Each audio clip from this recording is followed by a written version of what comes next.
migratorias en España y en Europa, porque Surso y yo íbamos a aterrizar algunos aspectos concretos. Como ella no está, vamos a cambiar un poco ese orden, pero ese hubiera sido, ¿no?, el orden más lógico, ir de lo general a lo particular. Como tenemos poco tiempo y además lo interesante es también el diálogo, a mí me gustaría como dar 2 o 3 ideas en mi intervención. Espero que no queden muy deslavazadas.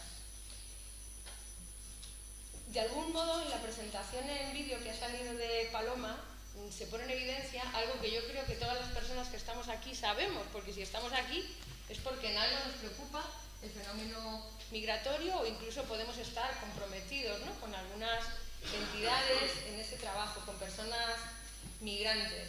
Y lo que decía ella, se sorprendía, bueno, la responsabilidad de Europa en la generación de guerras, que son las que provocan éxodo, y sobre todo la profunda indiferencia y el inmovilismo, el no hacer nada, que podría ser la característica principal y común a casi todas las políticas migratorias europeas. Y yo diría un inmovilismo y una indiferencia, por decirlo suavemente, para empezar, que además son crecientes, y que se van transformando incluso en actuaciones beligerantes de clara violación de los derechos humanos.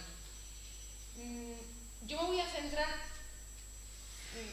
en ese dispositivo de la indiferencia. Las políticas migratorias son claramente, hoy lo estamos viendo en Europa, tanatopolíticas, políticas de gestión de la muerte, es decir, políticas que si no matan directamente, cosa que muchas veces hacen, sí que se arrojan el derecho a dejar morir a determinadas categorías de personas. Y un sistema que mata o que deja morir a determinadas categorías de personas no puede instalarse y permanecer solo por la fuerza, por la violencia. Necesita de la complicidad de una gran mayoría social. Y es ahí donde la indiferencia se construye como un dispositivo, como un auténtico dispositivo de tanatopolítica. Es necesario que una gran parte de la población, no solo de las instituciones, sea indiferente, se comporte de manera indiferente, mire para otro lado para que se pueda sostener ese sistema que mata y que deja morir, y que a la vez, en el caso europeo, es un sistema que en el discurso dominante habla de los derechos humanos universales, sobre todo además a raíz de los últimos atentados ocurridos en París y Bruselas. El discurso europeo es reafirmar los valores democráticos de defensa de los derechos humanos, y a la vez, simultánea y paralelamente, asistimos a una violación cruel y sistemática y permanente, no puntual, de esos derechos frente a determinadas categorías de personas que están cerca de las fronteras, que vienen camino de las fronteras, que intentan pasar las fronteras y que incluso han logrado traspasar las fronteras político-administrativas. Es decir, vivimos en una situación de profunda paradoja, un discurso dominante también en la sociedad de defensa a ultranza de los derechos humanos, con unas prácticas sociales e institucionales que no son universales. Es decir, construimos un espacio moral que es excluyente.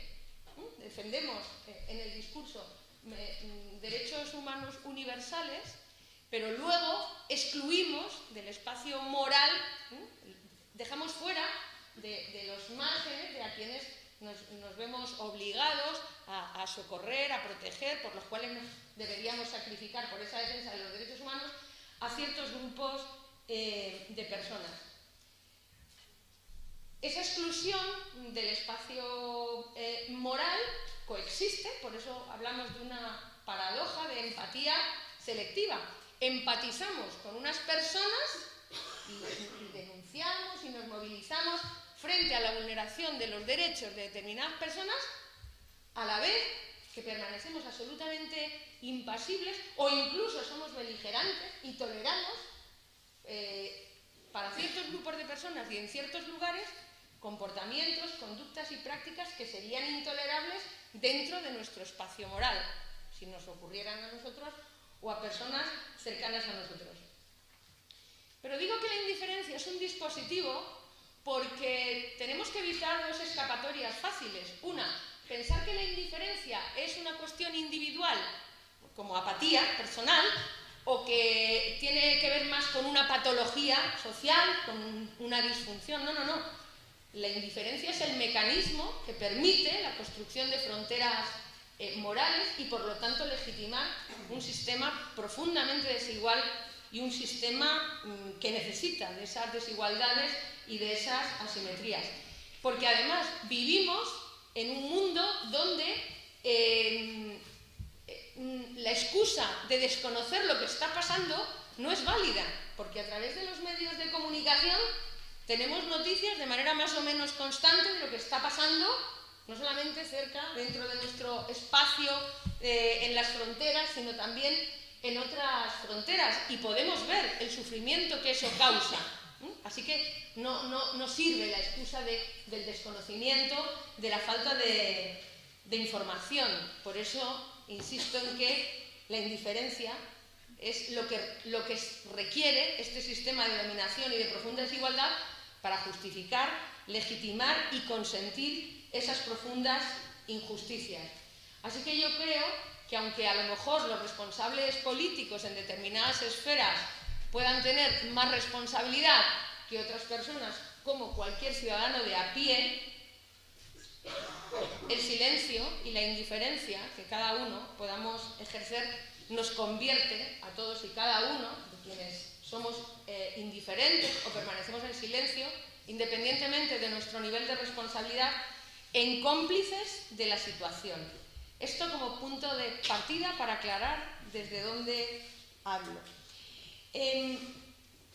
¿Por qué nuestra empatía es selectiva? ¿Por qué nosotros, una persona, somos capaces, la misma persona, de repente de conmovernos y llorar frente al televisor ante una foto como la de Aylan Kurdi, por ejemplo, que ocurrió en todo el mundo?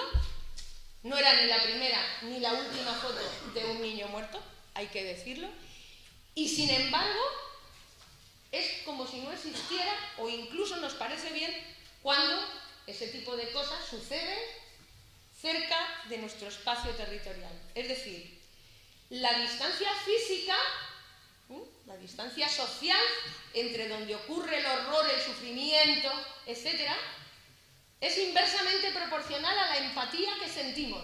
Cuanto más lejos está esa violación, esas muertes, más nos conmovemos. Y cuando eso se va acercando, y lo tenemos incluso aquí dentro, en los CIES, por ejemplo, entonces eso nos parece bien. Bueno, voy a intentar dar algunas claves para entender esto. ¿Por qué pasa? Porque si no entendemos cómo se construyen estas fronteras y estos dispositivos, jamás vamos a estar en condiciones, tanto desde las instituciones públicas como desde la sociedad civil, de promover los procesos de cambio que considero necesarios. Además tenemos que entender una cosa, que luchar por los derechos de las personas que emigran o que huyen de la violencia, de la guerra y que necesitan protección, no es luchar por los derechos de un colectivo de personas. Es luchar por los derechos de todos. Es trabajar por lo que yo considero que es necesaria una nueva cultura de la solidaridad. Pero insisto, ¿por qué empatizamos con unas personas y cuando eso mismo con otras no empatizamos? Bueno, pues porque las fronteras no son solamente fronteras político-administrativas, fronteras geopolíticas, estas que hay que atravesar aquí, incluso materialmente, en un paso, sino porque también hay lo que se llaman las fronteras simbólicas, que no se ven porque no tienes que presentar un papel o atravesar un molinete o pasar unas jaulas o intentar saltar una valla. Las fronteras simbólicas, toda la población del mundo, estamos separados por fronteras simbólicas son las fronteras que marcan la diferencia entre el nosotros, sea cual sea ese nosotros, y ellos, sean cuales sean ellos. Y son fronteras que se articulan a través de emociones, sentimientos, acciones, imágenes, formas discursivas que terminan construyendo representaciones sociales compartidas. Esas fronteras simbólicas existen. Son las fronteras que me permiten a mí definirme como paya frente a un gitano, y a un gitano como gitano frente a un payo, o a mí como mujer frente a un hombre, o a mí como persona mayor frente a un niño, o a mí como autóctona frente a una persona inmigrante. Funcionan a la hora de identificar diferencias entre grupos. Ese no es el problema. El problema es que esas fronteras simbólicas que existen y que nos permiten diferenciar entre grupos pueden ser porosas, permeables, flexibles y por lo tanto modificables, o pueden ser rígidas y absolutamente inamovibles.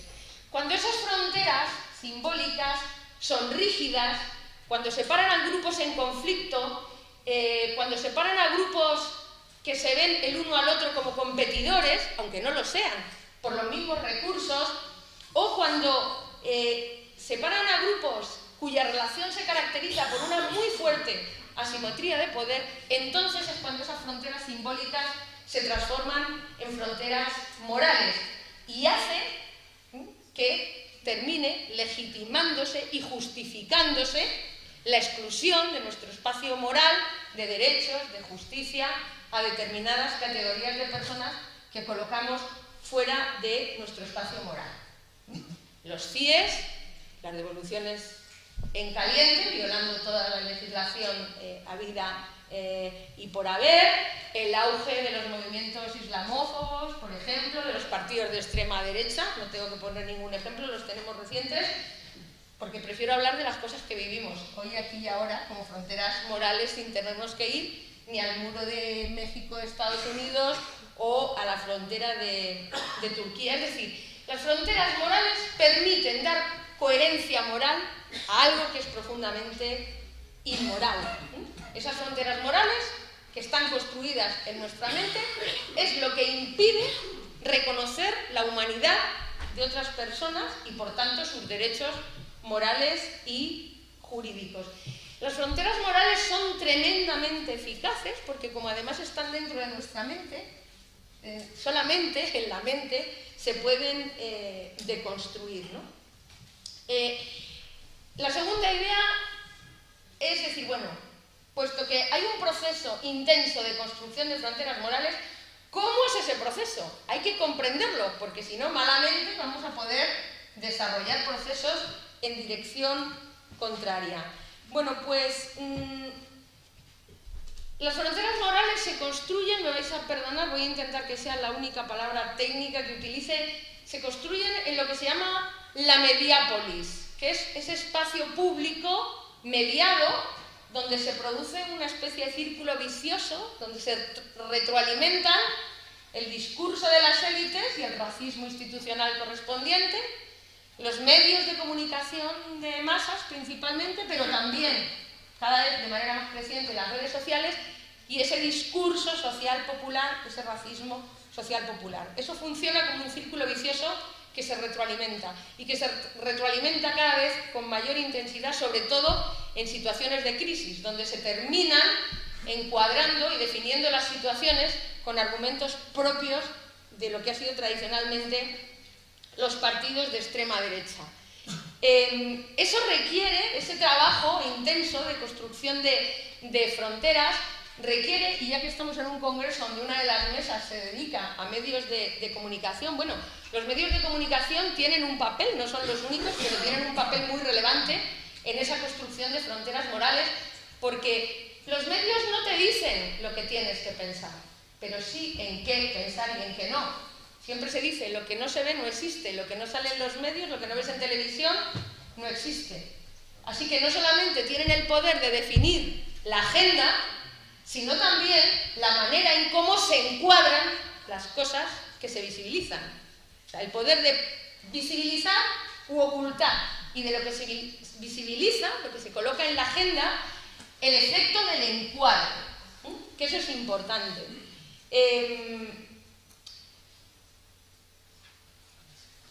Existen dos encuadres principales y además los medios de comunicación definen lo que es lo que se llama la distancia apropiada entre quien sufre el horror y nosotros miramos a distancia, es decir, la distancia entre donde se vive el horror y donde está el espectador. ¿Cómo tiene que ser esa distancia? También se construye ahí. Pero quiero detenerme porque es aquí donde nosotros, como sociedad civil, podemos tener algún papel relevante. El tema del encuadre. Yo creo que existen dos tipos de encuadres, de maneras de presentar y representar al fenómeno. Por un lado, la compasión sin compromiso, es el tipo de encuadre que es noticioso, que se genera cuando se habla de ese horror, de esa violación en la distancia, es decir, cuando esas fronteras sociales y físicas, las playas turcas o en los trenes a través de Centroamérica, intentando atravesar México o lo que fuere, y luego otro encuadre, que es el que siempre se reproduce y es común en todos los medios europeos, cuando esa distancia social se acorta, estamos hablando de nuestras fronteras, de esta frontera, que es el enfoque securitario. El enfoque está basado en el discurso del miedo, es decir, la construcción del otro como amenaza. Puede ser, da igual que esa amenaza sea real o sea supuesta. Me vais a permitir, como socióloga, que mencione el teorema de Thomas. Él decía, da igual que una situación sea real o no lo sea. Basta que una persona considere que sea real para que tenga consecuencias reales. Basta que nosotros construyamos, representemos una situación de una determinada manera para que actuemos en consecuencia, ¿no?, a cómo lo hemos encuadrado, cómo lo hemos definido, cómo lo hemos representado. La construcción del otro como amenaza y el discurso del miedo son las formas más comunes de racismo contemporáneo, porque el racismo de ahora no es un racismo que hable de razas, es un racismo que justifica la discriminación, la agresión, el despojo, la estigmatización, la indiferencia o la invisibilidad, no apoyándose en el concepto de raza, sino en la amenaza que suponen los otros. Aquí hay dos elementos que se articulan. El otro como amenaza a unos supuestos valores identitarios y entonces se les caracteriza sobre todo por lo que nos diferencia a nivel cultural y fundamentalmente religioso, sin tener para nada en cuenta las muchas cosas que tenemos en común. Y el otro elemento argumentativo, que también ha sido tradicionalmente un argumento propio de la extrema derecha y que ahora se está incorporando en todos los discursos políticos y sociales, que es el principio de la preferencia nacional. No, nosotros no hablamos de diferencias raciales, pero primero los de aquí. Y entonces justificamos y legitimamos no ocuparnos de otros a los que decimos que son de allí, que no están aquí. Este proceso de construcción en la mediápolis de fronteras morales requiere de tres mecanismos. El mecanismo de la negación, ya sea una negación literal, o sea, negando explícitamente o no visibilizando o no contando los hechos, pero también, aunque los cuentes, por ejemplo, no visibilizando el sufrimiento de las personas o la violencia que se ejerce en las fronteras.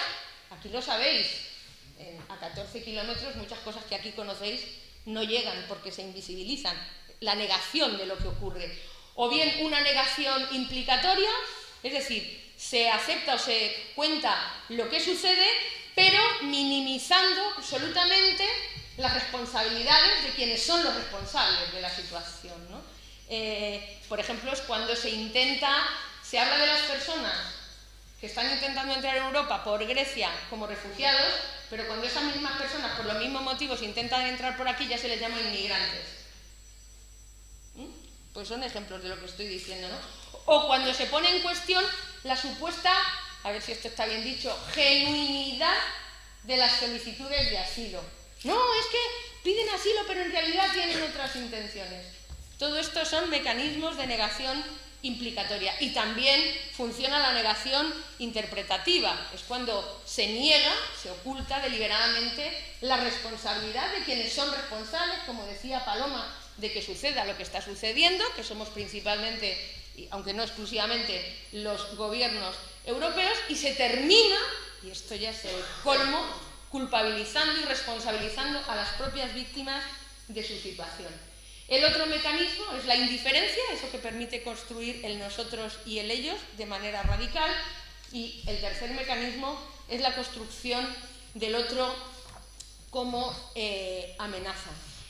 Frente a esto, y puesto que estamos en una universidad y en una facultad de educación, ciencias sociales, etc., pues bueno, frente a las fronteras morales y a la distancia social que separa a las personas en busca de protección, de una vida mejor, de nuestras preocupaciones morales, yo creo que las personas que nos dedicamos al campo de la intervención, ya sea en entidades públicas como en la sociedad civil o como ciudadanos comprometidos con el cambio, tenemos que trabajar desde modelos que permitan deconstruir estos mecanismos, porque si no, podemos hacer ese buenismo que, no haciendo cosas malas, en realidad es inocuo, no modifica nada. Y es en este campo en el que nosotros llevamos trabajando ya casi una década, ahora le estamos dando forma después de experimentar en muchos sitios de frontera como el vuestro, aunque ha sido principalmente en Canarias la puesta a prueba de este modelo. No lo voy a contar porque no tengo tiempo, pero se va a publicar antes de fin de año y os lo puedo hacer llegar, estará también en una página web. Nosotros planteamos la necesidad de una acogida comunitaria basada en el acercamiento, por eso al modelo de intervención le hemos llamado modelo cerca, que no tiene que ver con la cerca, con el vallado, sino con el acercamiento, y porque son las siglas de los 5 componentes clave: comprender, empatizar, responsabilizar, capacitar y actuar.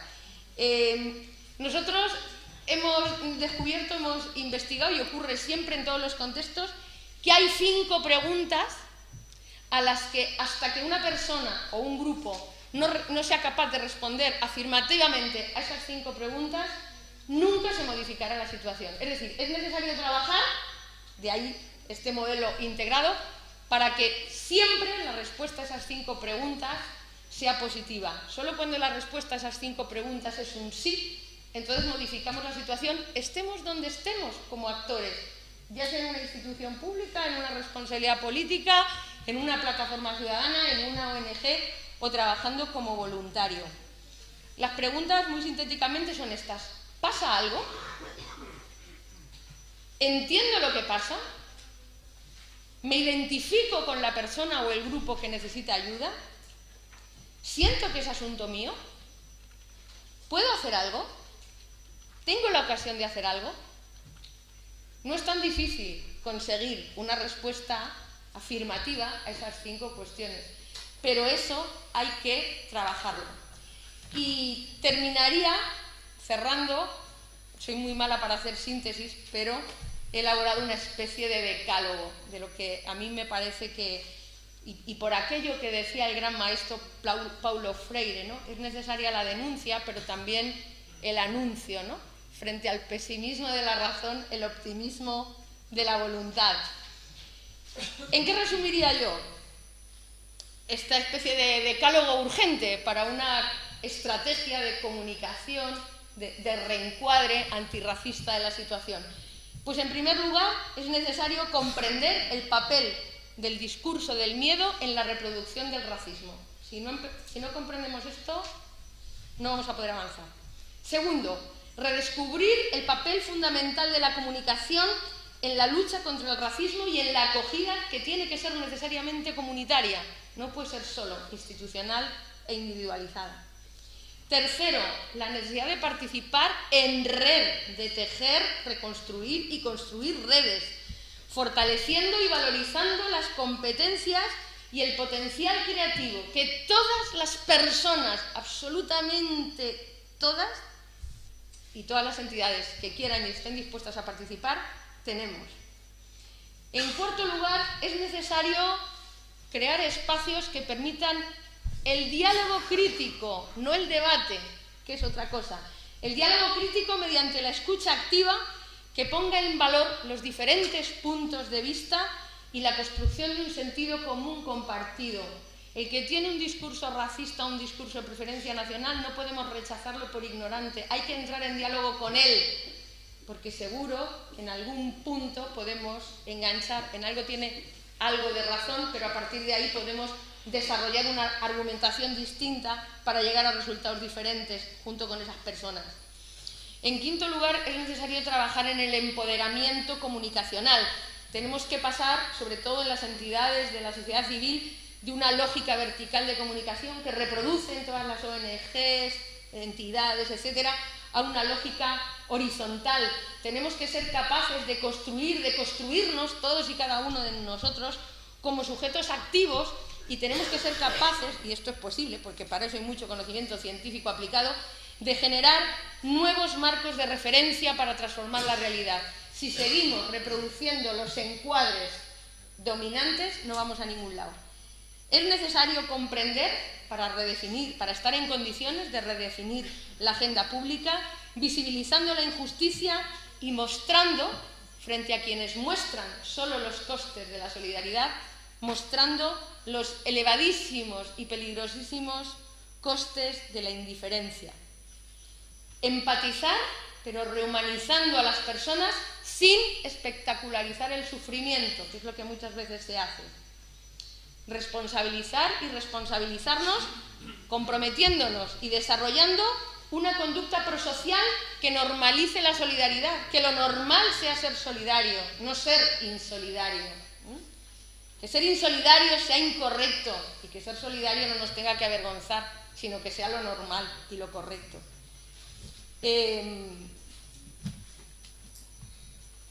Capacitar, porque hemos sido socializados para otras cosas, y ser capaces de crear espacios de formación empoderantes que ayuden a desarrollar habilidades y adquirir las competencias necesarias para poder intervenir con eficacia, cada uno en nuestra vida cotidiana, como agentes comunicativos de cambio social.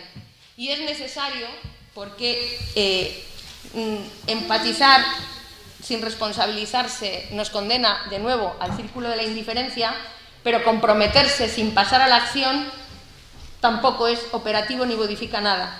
La compasión sin compromiso alimenta la indiferencia, pero el compromiso sin concretarse en acciones de cambio y que valoricen el papel que tenemos a nivel de comunidad, de ciudadanía, en los procesos de acogida, de acomodación y de lucha por los derechos humanos, pues tampoco nos lleva a modificar nada.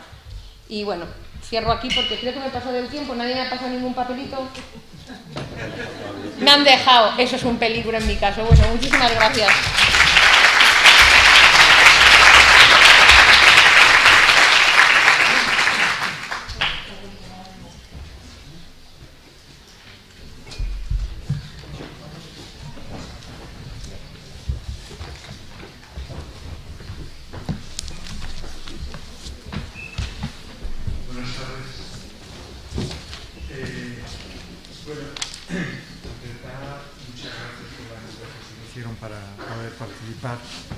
En este tan interesante evento. Y lo digo sinceramente, porque la verdad es que estas cuestiones son, además de muy urgentes, muy necesarias. La intervención que yo hago es mucho más limitada, es decir, en el sentido de que yo trabajo en el sistema educativo y lo que quiero compartir con ustedes es un poco cómo los sistemas educativos contribuyen a construir nuestro sentido común y a situarnos y poder ver o no este tipo de situaciones, a interpretar este tipo de situaciones, está viendo como si tuviera acoplamiento, ¿no? No sé. A ver. A ver si se acopla eso. Puede ser. Entonces, lo que voy a hacer es un planteamiento de ese tipo. Quiero hacer una cosa así rápida e incluso hacer alguna reflexión un poco desde atrás en la historia, para comprender cuestiones que son muy actuales y ver un poco hacia dónde pretenden que se destine el futuro de nuestros sistemas educativos, ¿no? Y como todos ustedes o pasaron por el sistema educativo o están en el sistema educativo, les ayudará también a contrastar y a contradecirme lo que esté diciendo, ¿no? En la medida que discrepemos y luego en el debate podremos activarlo más. Los sistemas educativos, en el fondo, tienen una importantísima misión, que es ayudar a vertebrar una sociedad y enseñarnos a vivir juntos. En este momento, las escuelas es el único espacio que tenemos en nuestras sociedades para aprender a vivir juntos. No hay otro. Antes eran las calles, ahora son peligrosas, vivimos ya en barrios guetos y guetizados, cada uno en grupos por separados. Eran los parques son peligrosos, hay pocos, e incluso muchos hasta se privatizaron, etcétera, todo. Entonces, nos queda solo la institución escolar. En la medida que sea una escuela inclusiva y pública. Si no es inclusiva y pública, quiere decir que alguien se está educando por separado. Y si nos educamos por separado, no entiendo cómo podemos comprender a otras personas. Aprender a vivir con personas que son diferentes y que el sistema educativo nos va a decir que son diferentes. Y si no, repasen y pongan en acción su memoria. Esos sistemas educativos van a hacer eso construyendo, sobre todo en nosotros. Porque los sistemas educativos nacen para vertebrar y vertebran en torno a un nosotros. Un nosotros que hasta el momento se suele hacer y se vino haciendo, esencializándose a nosotros y esencializando los otros. Lo mismo. Es de la misma situación. De esa forma, el sistema educativo lo que va a hacer es una de las cuestiones más claves y que explican que muchas veces la ciudadanía no se entienda cómo somos tan pasotas o cómo no reaccionamos y no protestamos más ante las situaciones que vemos injustas. Porque es que los sistemas educativos construyen un sentido común. Un sentido común que nos enseña a ver la realidad que entra, que percibimos y que vamos a poder percibir como natural, como obvia, como natural, como objetivo. Todas esas cosas que solemos decir cuando coloquialmente decimos esto es obvio, esto es natural, esto es lógico. Y por lo tanto estamos construyendo también sus implícitos.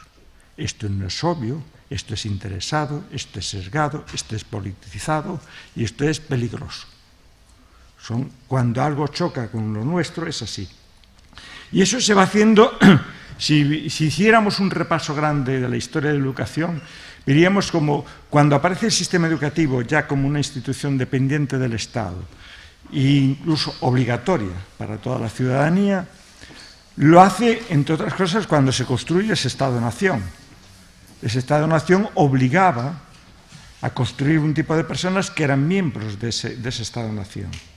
Y por lo tanto tenían que aprender que tenían muchas cosas en común, que eran un nosotros. ¿Y eso cómo se hacía? Pues se hacía fundamentalmente de dos maneras. Una, formando patriotas chauvinistas y formando en una cultura eurocéntrica. Es lo que se va a hacer. Todo lo demás va a quedar fuera. Es decir, piensen que esa construcción de esa Estado-nación, el sistema educativo que se construye y que los contenidos que se le encargan y las materias que se le encargan no se hace ni desde ni para la democracia. No estábamos en situaciones democráticas. Se hacen para conformar identidades e imaginarios comunes que quienes ocupan en ese momento en poder deciden y les interesan, ¿no? Y eso, por lo tanto, una de las funciones que va a hacer la institución escolar es asimilar y uniformizar la cultura. No va a hablar nunca de culturas, ni multiculturalismo y cosas de esas. No, solo es asimilar en esa cultura dominante. Y piensen ustedes como todos los países en ese momento tienen las mismas asignaturas, pero cumplen toda la misma función. Es lengua, no son las lenguas que se hablaban, que eran muchas, en todos los países de Europa. Se impone una lengua, que era la lengua de ese país. E incluso se marcan las grades de pureza, porque a mí ustedes estarán notando que yo hablo con acento gallego, otros hablan con acento vasco, catalán, canario, y los del centro de la península, sin acento, dicen algunos. ¿No? Claro, ahí tienen la pureza, la ortodoxia. Los demás hablamos con algún grado de impureza. Y si encima somos gallegos, pues hasta las vocales no sabemos utilizar las 5 vocales castellanas, porque nosotros tenemos 7. Bueno. La lengua hace eso, la historia que les voy a contar, cuenta una narrativa de que ya desde la prehistoria estábamos destinados a ser lo que somos y, por supuesto, hasta el infinito y más allá, que decía el otro. Y se construye un relato donde nosotros somos maravillosos y todos los demás malos. Nos tienen envidia, todo ese tipo de cuestiones. Las matemáticas, a base del sistema métrico, es el instrumento para imponer el sistema métrico decimal, enseñarnos a contar y a pesar y a medir todos de la misma forma. Y así todas las materias que se imponen en el sistema educativo. Se impone el monoculturalismo, el monolingüismo y el eurocentrismo.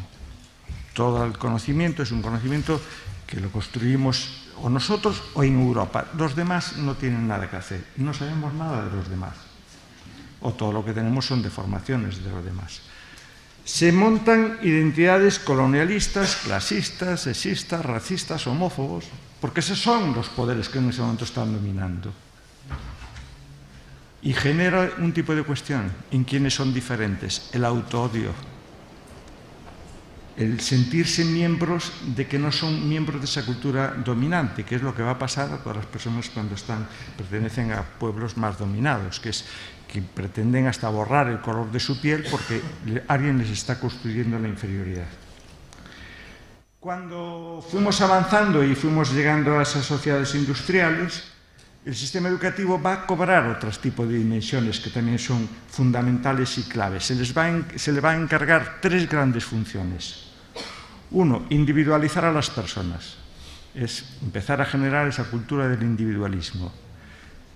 Porque, claro, era la forma de hacer frente a otras doctrinas alternativas, como era el marxismo, como eran los sindicatos, hacer imposible la lucha de clases.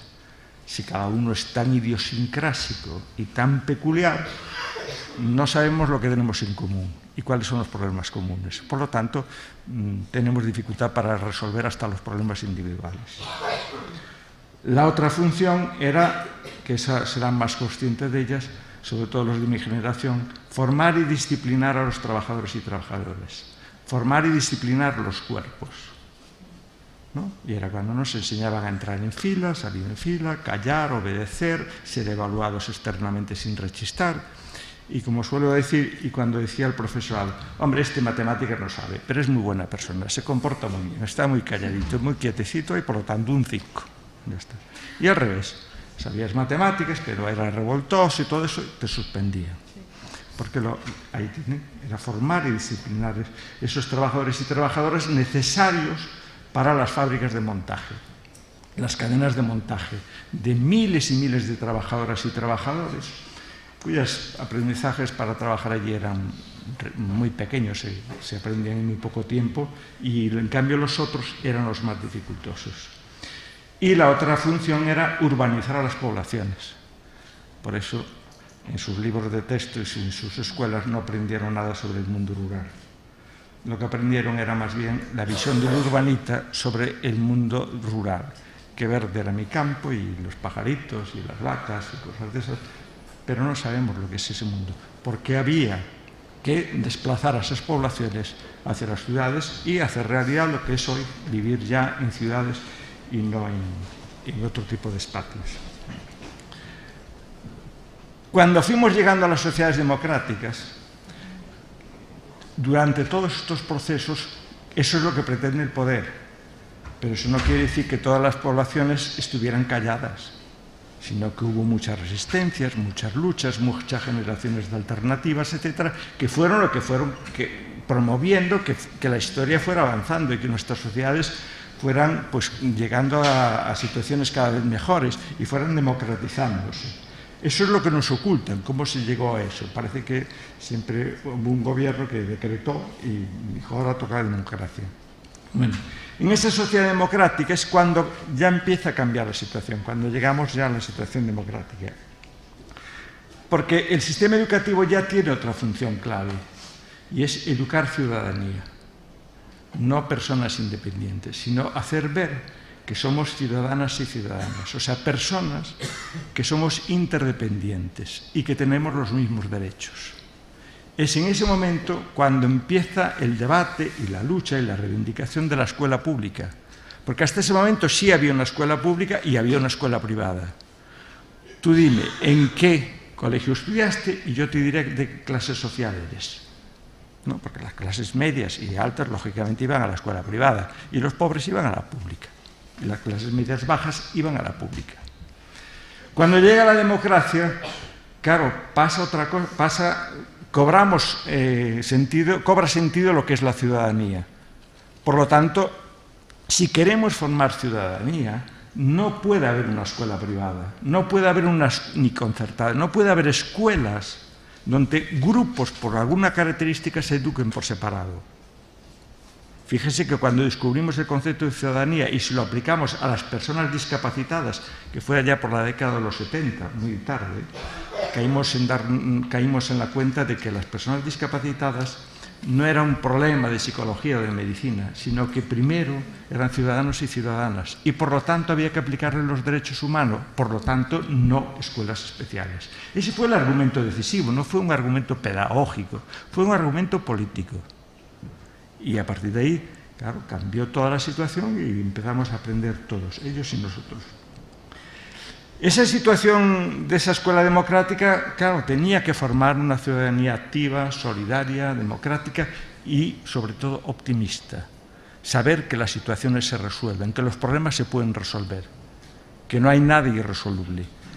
Un mandato que ya Francis Bacon, allá por el siglo XVI, ya había descubierto y cuando culpaba a los médicos de que eran el freno al desarrollo de la ciencia, porque los médicos clasificaban las enfermedades incurables e incurables.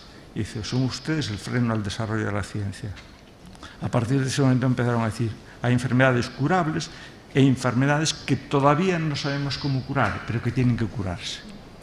Ese concepto se aplicó también a esa ciudadanía. Y esa era la función de todo ese sistema educativo y todo lo que íbamos a hacer ahí. La selección de la cultura que íbamos a meter, el tipo de competencias que íbamos a querer desarrollar. Toda la pedagogía que había ahí se tenía que poner al servicio de todo eso.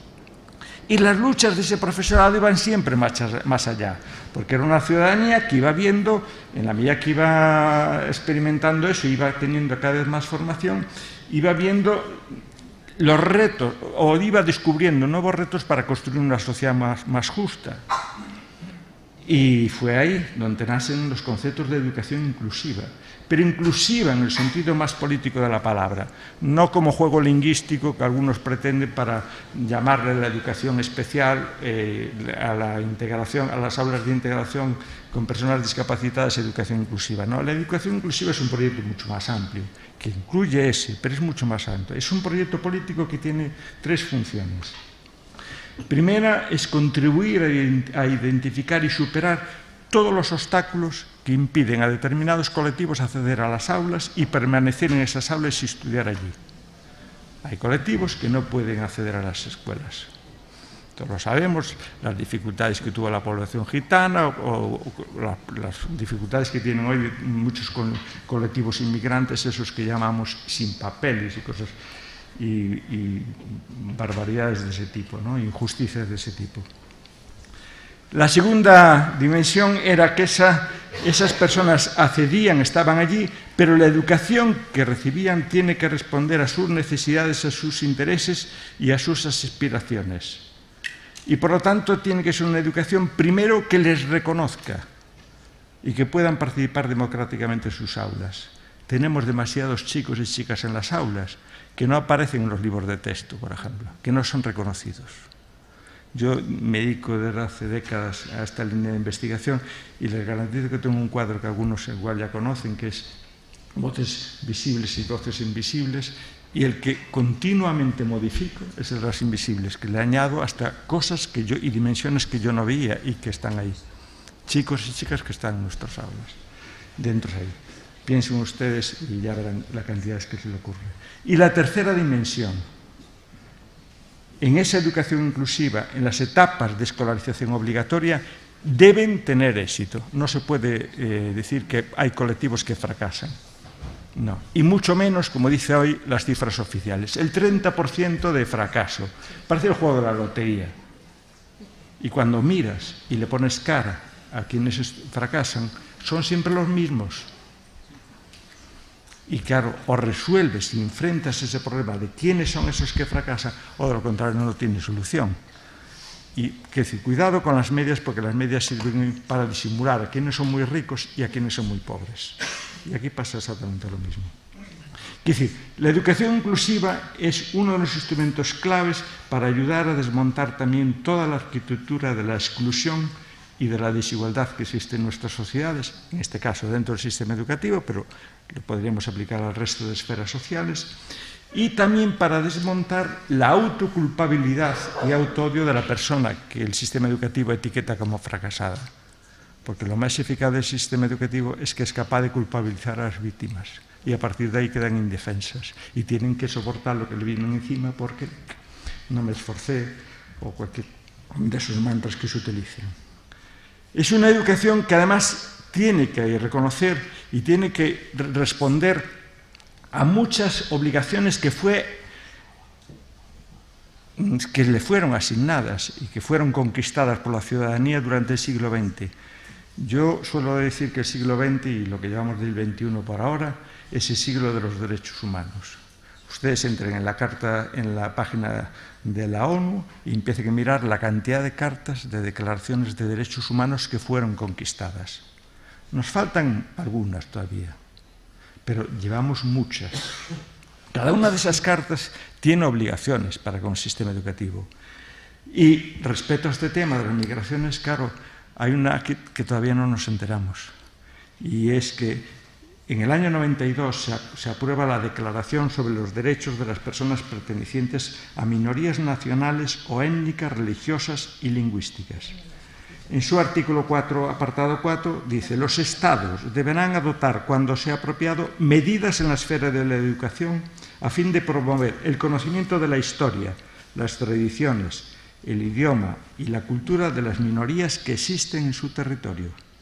Las personas pertenecientes a minorías deberán tener oportunidades adecuadas de adquirir conocimientos sobre la sociedad en su conjunto. Piensen de qué minorías conocen algo. ¿Qué hay lo que hay en nuestro sistema educativo sobre eso? Silencio. Pero ya digo, ese profesorado fuimos construyendo esa educación antirracista, antisexista, anticlasista, no homofóbico, inclusiva, laica e integral. Fíjense lo que fuimos conquistando. Pero el problema es que en las últimas décadas cambió el discurso oficial. Y empezamos a ver cómo nos inundaron palabras nuevas. La sociedad neoliberal, el mundo neoliberal y todas esas palabras. Y efectivamente, en esa sociedad neoliberal, conservadora y neocolonialista, que es la nuestra, donde estamos viviendo, hay reformas del sistema educativo y nuevas leyes. Y la nueva ley de educación tiene como finalidad precisamente construir el sentido común de las personas que viven en sociedades neoliberales, conservadoras y neocolonialistas. ¿Y eso qué significa? Bueno, pues que a partir de ahora quienes deciden lo que es importante para el sistema educativo, pues no son colectivos como debates democráticos dentro de la ciudadanía, escuchar a especialistas, profesorado, alumnado, familias, sindicatos, ONG, la UNESCO, foros mundiales, ni de broma. Estos son todos, eso, no quiero decir qué palabra, sino que de repente aparece un nuevo Ministerio de Educación en el planeta Tierra, que es la OCDE. Pero la E de la OCDE no es de educación, es de economía, ¿no? Y es la que nos va a marcar todo lo que estamos diciendo. Piensen cuando fue la ley 11, ver cuál era el único argumento que daba. Que si en Pisa quedábamos en tal sitio o en tal otro. No escuchamos otro tipo de argumentos, ningún otro tipo de argumentos, solo era eso. Entonces son este tipo de organizaciones, las organizaciones financieras internacionales, el FMI, todo ese tipo de cuestiones, que cuando hacen préstamos ponen condiciones a los estados, no hacen préstamos si usted gasta en lo que quiera, y en las condiciones que ponen siempre están también medidas para el sistema educativo, etc. Y otros tipos de empresas. fundaciones filantrocapitalistas, ¿no? Ustedes piensen el papel que están jugando determinadas fundaciones. Las americanas las conocemos más, como puede ser la Fundación Bill Gates y cosas de ese tipo, pero en España hay una que se llama Empezar por Educar, Fundación Príncipe Felipe, bueno, cosas de esas que mire, tienen mucho interés en educación, precisamente. Claro, en ese tipo de conformación de todo eso, claro, es necesario convencer a la ciudadanía de que tenemos un sistema educativo horroroso, construir la crisis de la educación, construir el miedo de lo mal que funciona nuestro sistema educativo. Y eso se va a hacer de múltiples formas y a través de muchos tipos de recursos, de intelectuales, llamamos orgánicos, medios de comunicación, etcétera, que facilitan la divulgación de determinado tipo de discursos y noticias y ocultan y falsifican otras, etcétera, etcétera. Pero sí, yo creo que a la ciudadanía le fueron construyendo un tipo de mantras asustándoles sobre el sistema educativo. Y empezaron a decir que sí caían los niveles escolares, estarán cansados de escuchar eso, con lo cual les dice que tenemos un sistema educativo de personas ignorantes, que crecía la violencia en las aulas, el acoso y el bullying escolar, o sea que encima tenemos estudiantes que son violentos, que no se esfuerzan, o sea que son vagos, y encima que les gusta el botellón, o sea, son borrachos. Usted imagínense con una cultura, una visión de la juventud como ignorantes, violentos, vagos y borrachos, ¿qué ley educativa pondrían ustedes? La misma. Pero dicen lo mismo del profesorado, lo mismo. Porque dicen que tenemos mala formación, que no estamos actualizados, que nos negamos a ser evaluados, somos ignorantes, que somos autoritarios y distantes con las familias y con el alumnado, autoritarios, que trabajamos pocas horas, que tenemos muchas vacaciones, ese tipo de cuestiones que decía la consejera de Educación en Madrid no hace mucho tiempo, o sea que somos vagos, que estamos obsesionados por subir los salarios, que dilapidamos los recursos, etcétera, somos egoístas y todo ese tipo de cosas. Y además, mire por dónde, estamos protegidos por organizaciones como los sindicatos. ¿No? Imagínense qué profesorado. Por lo tanto, profesorado, funcionario, malo. Todos los funcionarios son malos, son perversos, egoístas. No nos llaman ladrones de puro milagro, pero bueno, por mucho. Falta poco. Quiere decir, porque lo que hay que es privar. Quiere decir, la función de todo esto que va a ser, además de hacer esa reforma de ese sistema educativo con otros contenidos y otras materias, hay que privatizar el sistema. Lo que pueda hacer el sector privado no tiene que meterse en la pública. Y por lo tanto los grandes nichos de negocio son la sanidad y la educación y los servicios sociales. Y miren ustedes cómo por dónde van los tiros.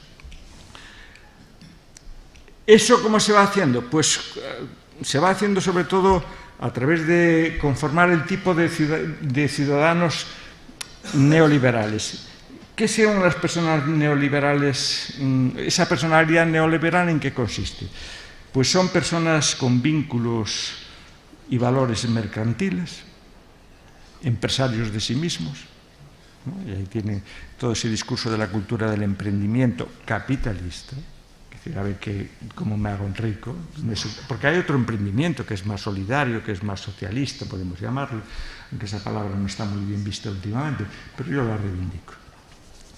Hay que educar clientes, son personas que hablan de clientes y no de ciudadanía. Claro, el cliente tiene derecho a servicios en función de sus recursos económicos, no en función de sus derechos como ciudadanía.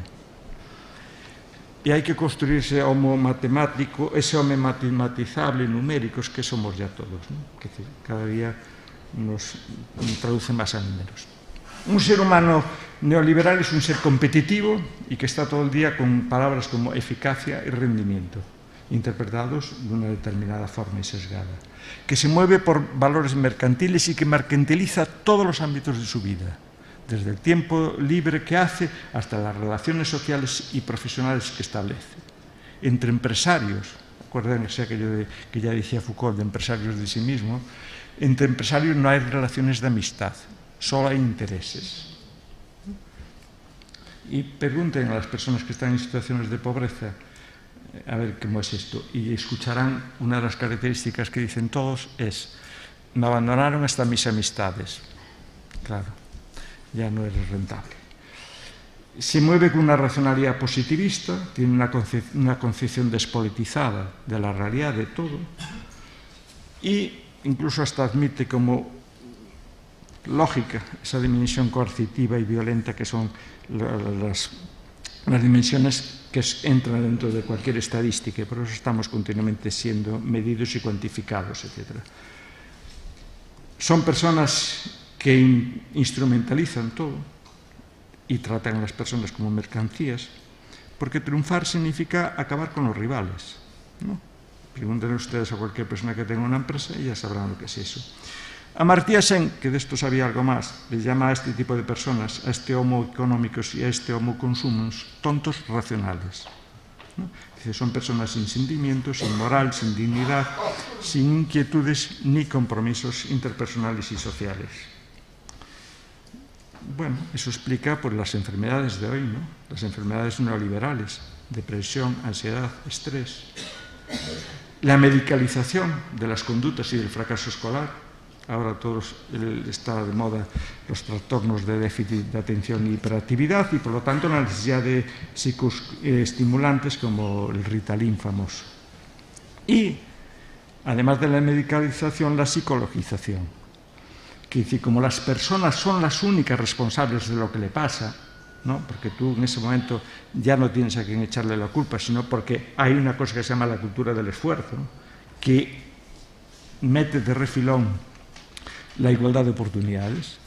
Ya no hay clases sociales, no hay desigualdades sociales, por lo tanto lo que nos diferencia es en qué medida nos esforzamos unos a otros. Todo va a depender del esfuerzo.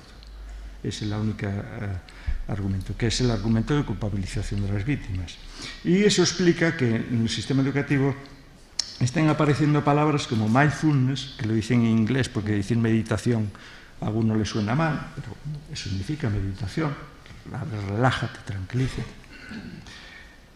Coaching, que otros traducen que en realidad es entrenamiento, pero en inglés parece que suena a otra cosa. Pero mira por dónde es entrenamiento, técnicas de autoayuda e incluso ciertas perspectivas de eso que se llaman los mediadores culturales para resolver fobias, miedos y actitudes xenófobas.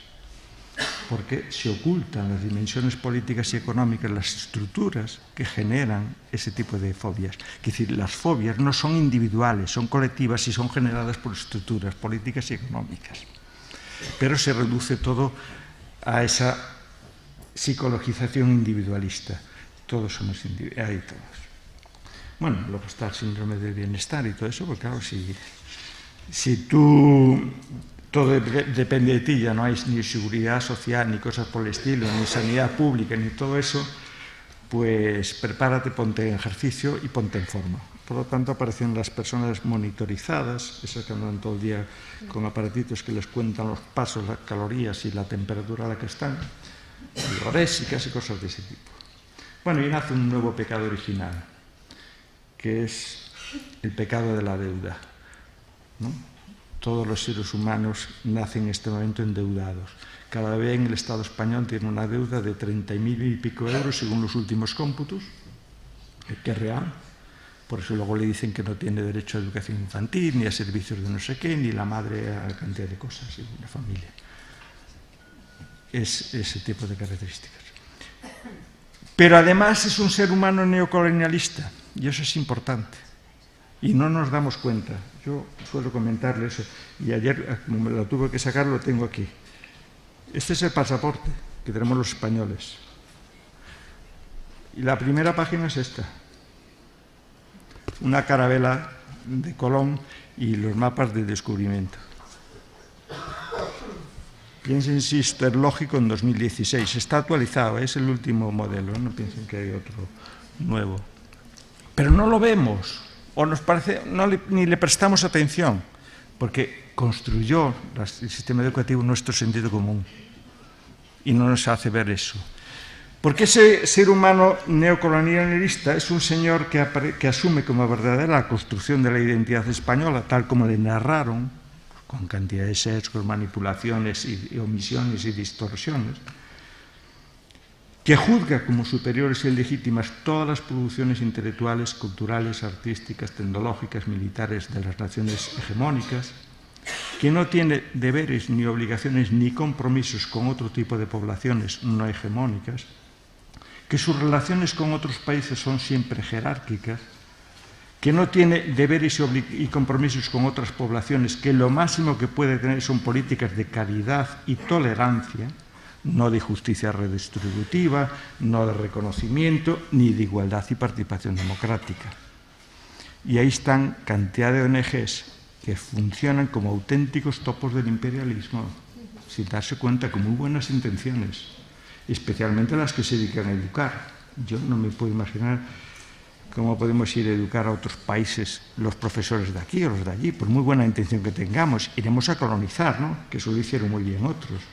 Mandaron primero a los ejércitos y luego mandaron a la iglesia y a la escuela, y a partir de ahí pudieron retirar sus ejércitos. Son seres que no pueden entender las situaciones de explotación de las poblaciones, las invasiones militares y robos de recursos y tierras a las que están siendo sometidos por sus propios países, y son seres que ignoran todas las responsabilidades derivadas de las distintas declaraciones de derechos humanos que su país ratificó. ¿Y eso cómo se va a hacer? Pues piensen ustedes, la reforma que se hizo de los contenidos del sistema educativo, y cómo el sistema educativo en este momento tiene materias que son importantes y materias que no son importantes. ¿Cuáles son las materias importantes? Las que se evalúan externamente. ¿Y cuáles se evalúan externamente? Pues PISA evalúa solo comprensión lectora, matemáticas, ciencias experimentales y educación financiera, no educación económica, no confundan.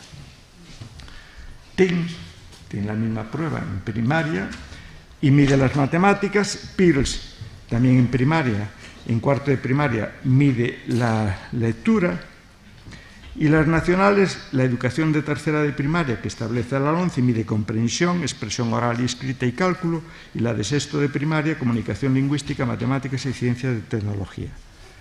Hagan ustedes un listado de las materias que no se evalúan y ya verán qué sorpresa. Todo el resto de materias no se evalúan. Y además, si encima metemos esas materias de coaching, mindfulness y, bueno, todo ese tipo de cuestiones, a alguien le estaremos quitando hasta las pocas horas que le correspondía. Pero como nuestros centros los van a evaluar así, los están siendo evaluados así, pues habrá que dedicarle incluso más horas a matemáticas y ciencias que son muy difíciles. Muy difíciles. Y todo lo demás nadie lo evalúa. ¿Qué es lo que no se evalúa?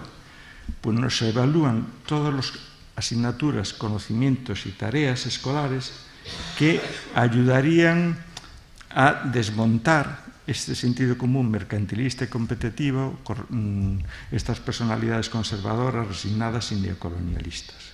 Por lo tanto, no se ofrece ni formación política ni económica, solo financiera, que eso es aprender a pedir préstamos y a devolverlos, que es lo importante.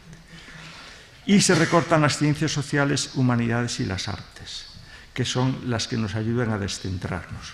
Piensen ustedes lo que significa la literatura, pues donde aprendemos la empatía, la solidaridad, ¿no? Aparte de nuestras posibilidades expresivas y comunicativas, aprendemos a confrontar aspiraciones, valores, ideales y utopías con los de otras personas, ¿no? Cuando leemos cualquier novela o producción de ese tipo. Las artes nos van a hacer lo mismo, es aprender a mirar y a interpretar otros lenguajes que reflejan la realidad desde muy diferentes ángulos. Aprendemos a conformar un sentido del gusto, de una personalidad estética y sus distorsiones y peligros. Pero el arte también es un medio de provocación y denuncia. Todos los movimientos artísticos fueron las grandes innovaciones del arte, siempre vienen de la provocación y de la denuncia de situaciones políticas y sociales que hay en cada momento histórico, aparte de desarrollar la creatividad, etc. Claro, se elimina la filosofía, que es la que nos enfrenta a la razón y el significado de la vida y de la existencia, conocimiento, lo que es la verdad, la moral, la virtud, el deber, la belleza, la justicia, el buen vivir, la felicidad, etc. Ese tipo de reflexiones desaparecen. Y se elimina la historia. Claro, porque estamos en el fin de la historia. Y por lo tanto se elimina la narración de cómo las sociedades fueron transformándose y, sobre todo, lo que debería estar más incluido, qué hacíamos quienes no estaban en el poder para enfrentar a las situaciones de opresión y marginación a que nos sometían quienes estaban en cada momento en el poder. Todo eso. Quiero decir, la historia nos hacía consciente de que la realidad se puede cambiar y cómo se puede cambiar. Si nos ocultan eso, caemos en lo que ya decía Fukuyama del fin de la historia o el ser poshistórico, que es ya el ser que vive fuera de eso. Claro, ¿qué se potencia? Pues lo que los americanos utilizan en el acróstico es STEM, ciencias, tecnologías, ingenierías y matemáticas, que son los conocimientos de esa cuarta revolución industrial en la que estamos, que es muy importante, pero que alguien quiere transformar en biocapitalismo y tecnocapitalismo, porque son las ramas de las ciencias más poderosas para generar riqueza. El problema es el servicio de quién. Esas dimensiones de todas esas, de ese acróstico, de ese STEM, son muy importantes y muy necesarias y hay que desarrollarlas. Pero yo quiero que las desarrolle una personalidad integral, que tiene una buena formación humanística, que tiene una buena formación en ciencias sociales y una buena formación artística. Eso le permitirá decidir al servicio de quién se pone ese conocimiento, al servicio de quién se desarrolla ese conocimiento y qué conocimiento se va a desarrollar en función de las urgencias. Piensen ustedes lo que pasaba en el ejemplo que tuvimos hace muy poquito con el ébola, ¿no? Una enfermedad que sabíamos mortal y desastrosa, que sabíamos que ya llevaba décadas ahí, pero cuando uno de los nuestros tuvo esa enfermedad, pues enseguida lo resolvimos. En una sociedad que quiere conformar en nosotros, el sistema educativo es clave y eso obliga a revisar muchísimo los contenidos culturales. No se olviden que la última moda que nos metieron, como es esta de las competencias, sirvió también para, una vez más, obviar el debate de los contenidos. Hablan de competencias, que está bien, pero las competencias se desarrollan sobre contenidos, no en abstracto. ¿Quién desarrolla el pensamiento crítico? ¿Crítico sobre qué? Si yo no sé matemáticas, no puedo tener un pensamiento crítico sobre matemáticas. Si no sé físico, no puedo desarrollar la crítica sobre la física. ¿Cómo voy a desarrollar competencias sobre algo sobre lo que no tengo buena formación y buena información? Pero, claro, ahí están las piedras claves. Una sociedad de personas optimistas significa una sociedad que recupera el valor de una educación integral y que recupera el optimismo y sabe y busca un conocimiento que obligue a construir y hacer visible las realidades y las manipulaciones con las que, sin darnos cuenta, se nos construye un sistema, un sentido común clasista, racista, homófobo, edadista y colonialista. Gracias.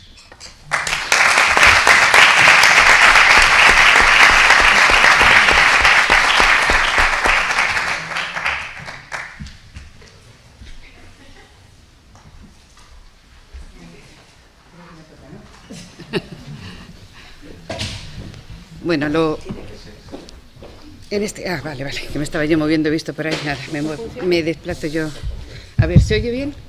¿Se oye? No. Acércate a este. ¿O quieres que te cambie el sitio? No, me acerco. Está estupendo esto de tener la silla que se mueve. Da para todos los gustos. Bueno, a ver, ahora sí ya me oís, ¿no? Bueno, lo primero, siento muchísimo el retraso, pero estas cosas de la frontera, los retrasos de los aviones, todo colapsado.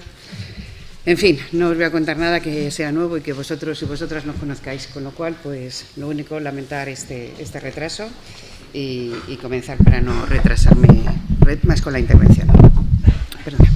Bueno, lo primero de todo, quiero agradecer la amable invitación para estar con todos vosotros y con todas vosotras. Me vais a permitir que os tutee, si no os importa, para estar con todos vosotros y con todas vosotras esta tarde, ¿no? Y contaros, bueno, la verdad es que le he estado dando varias vueltas a cómo lo iba a enfocar, pero al final creo que voy a enfocarlo desde la única perspectiva posible, que supongo que se espera de mí, que es cómo están los temas en Europa y bueno, pues hablar posiblemente menos de cosas que conocéis, pues no hablar poco de derecho internacional, que lo conocéis sobradamente, la Declaración de Ginebra, los protocolos de Nueva York, de derechos humanos, sino simplemente un poco cómo se está viviendo allí en el seno de la Unión Europea y del Parlamento Europeo toda la situación que nos estamos encontrando con todo el tema de asilo y refugio.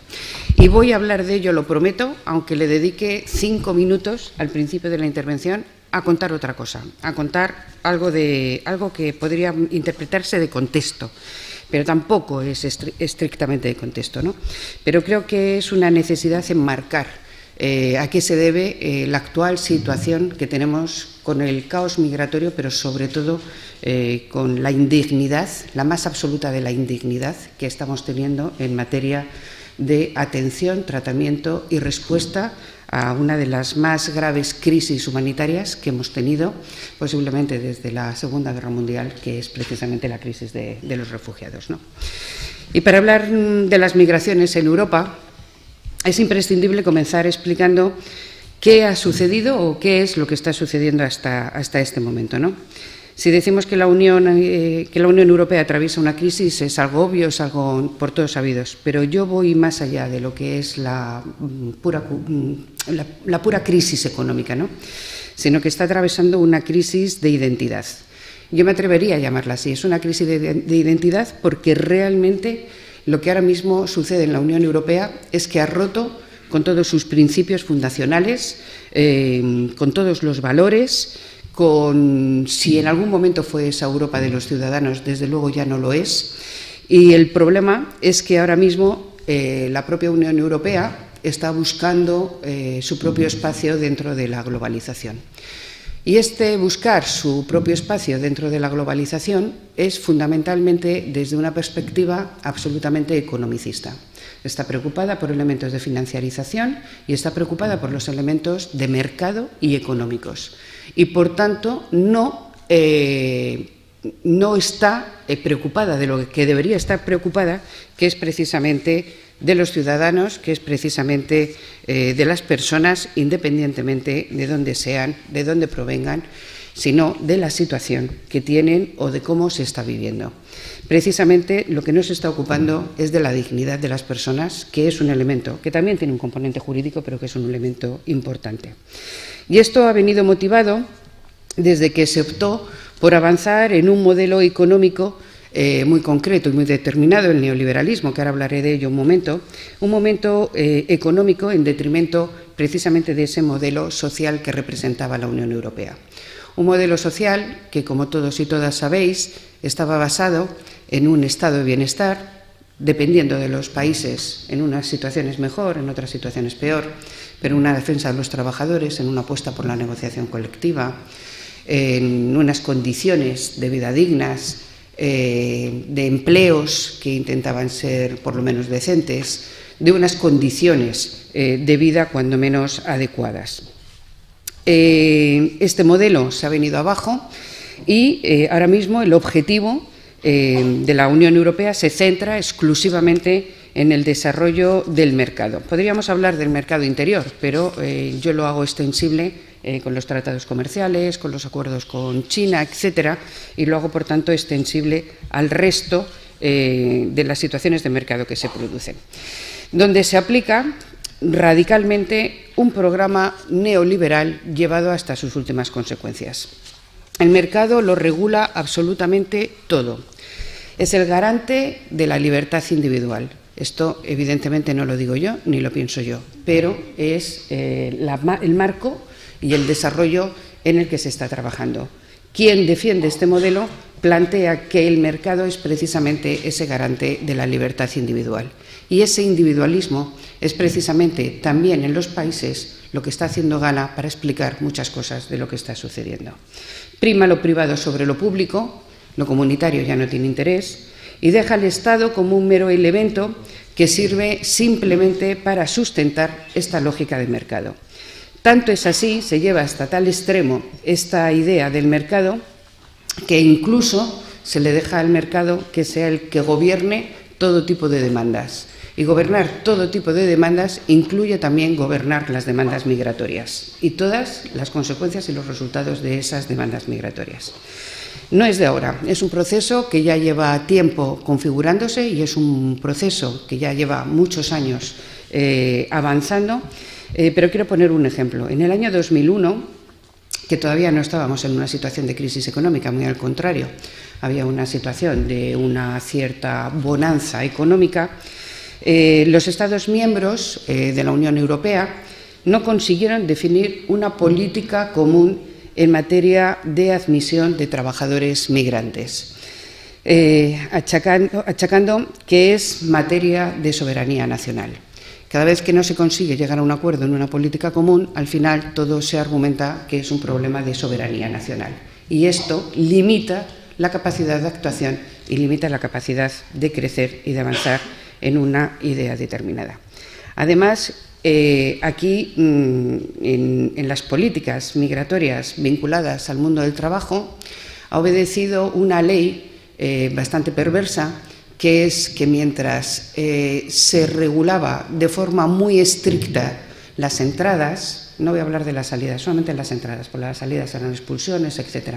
Pero mientras se regulaba legislativamente de una forma muy estricta todas las posibilidades de entrada por una vía supuestamente legal para poder venir a ocupar o a trabajar un puesto de trabajo, sin embargo, por la puerta de atrás se dejaba acceder a todo el mundo, independientemente de la situación de irregularidad administrativa que se pudiera tener o no se pudiera tener. De ahí recordaréis, y si no, os hago un poco de historia, que en el año 2002, precisamente, el Partido Popular aplica unas leyes tremendamente rigurosas en materia de extranjería y, sin embargo, es cuando más aumentan los trabajadores en situación de irregularidad administrativa trabajando. Es cuando se tienen que hacer 4 procesos extraordinarios de regularización. Esto sucede en el conjunto de la Unión Europea. Se deja el mercado que regule, pero realmente el mercado lo que regula es la desregulación, la desprotección y los elementos que llevan añadidos.